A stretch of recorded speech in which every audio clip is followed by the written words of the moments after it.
गर्भवती महिला माने व्रत करिपारिबे।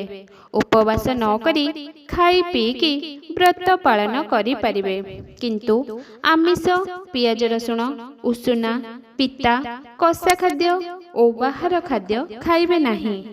मासिक धर्म समय रे मध्य व्रत करिपारिबे, किंतु कौनसी पूजा सामग्री को छुईबे नाही कि पूजा करिबे नाही। पूजा सरिबा परे प्रसाद खाई पारिबे। अन्य जन सदस्यों द्वारा पूजा कराई आनी पारिबे। शंकर पार्वती, लक्ष्मी नारायण जुगल दर्शन करिबा शुभ होइथाए।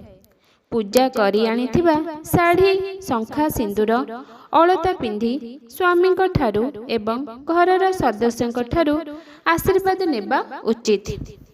व्रत सरिबार परदिन गाधोई सारी घर ठाकुरंक पूजा सरिबा परे व्रत को उझेई पारिबे।